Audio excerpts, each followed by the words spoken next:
Hi everyone, welcome to the channel. Today we're not going to be looking at a stock, but rather the popular ETF known as QQQ.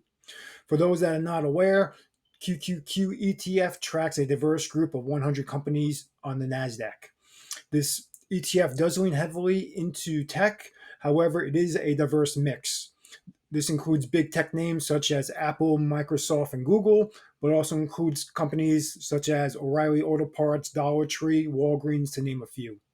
Since we are discussing the Qs and for some movie nostalgia, check out the 1992 movie Juice for the character Q played by Omar Epps. Since QQQ is an ETF, we will not be performing a stock valuation, but instead just looking at the computer modeling to forecast the 52-week outlook for the ETF projection. So let's jump right into it. Here in the computer modeling software, I already ran two methods, the M5 rule and random forest, to save some time.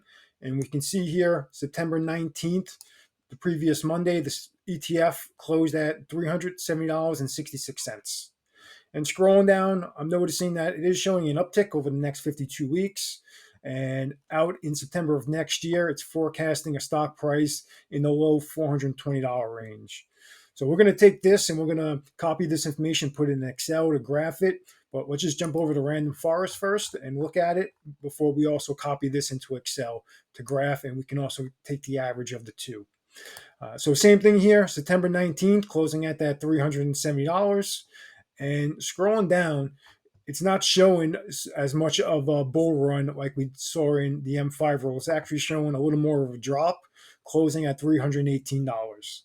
So M5 rule is usually a little more bullish anyway, and random forest a little more bearish. So that's why I'm going to take these results, putting them in Excel so we can also get the average. So let's jump over to Excel. As you can see, I already pasted the results for both the M5 rule and random forest here in Excel.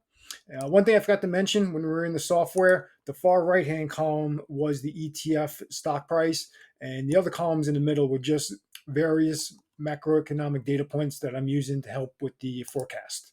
So let's jump over to the graph tab so we can get a better look at these numbers. Here we are looking at the M5 rule graph. The vertical red line represents Monday, September 18th, and the blue line is the ETF price. So everything to the left of the red line is the historical stock price, and everything to the right is the machine learning prediction.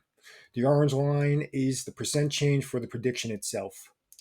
Looking at the ETF history, on the left, we can see it has had a tremendous run since 2009 until Q1 2020 when COVID hit. But after the COVID drop, when interest rates were lowered to under 2% and even under 1% for a time, and the Fed kept printing money, there was a bull run in the market, which greatly benefited tech stocks, thereby the QQQ ETF as well. Until the market turn, which started in early 2022, going into Q1 of 2023, which then started to show signs of a recovery. Currently, the ETF is approximately 10% off from its all-time high, just above 400. Now, looking to the right of the red line for the computer modeling prediction for the M5 rule, it's showing a continued recovery for the ETF. There is a spike in the Q4 time period of this year, but that is most likely an anomaly and would not take that into account. But looking out 52 weeks, it does show an outlook for the ETF price to be about $420, which would be around a 13.5% gain from today. Let's move on to the random forest method, which is typically a little more of a bearish prediction. Here we can see this prediction is showing another drop in the ETF price, reaching similar lows that we saw in mid-2022. For an investor that's interested, this would be a good time to buy into the QQQ ETF.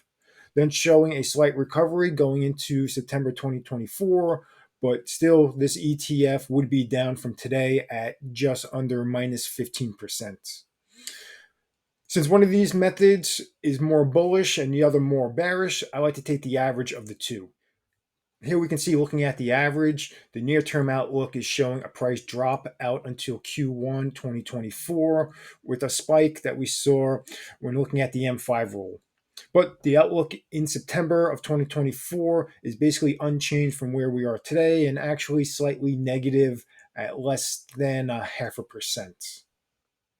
So to recap, the M5 rule showing a nice bull run, looking out 52 weeks with a gain of that 13.5% range, while Random Forest a lot more negative outlook and actually showing a decline out in September of 2024 of just under 15%.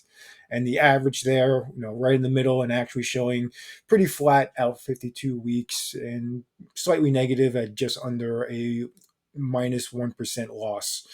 But I think we're kind of looking more towards the random forest, especially if the Fed does raise rates next time. I know they just paused it, but raising it again could really impact the market and especially QQQ, bring the price down.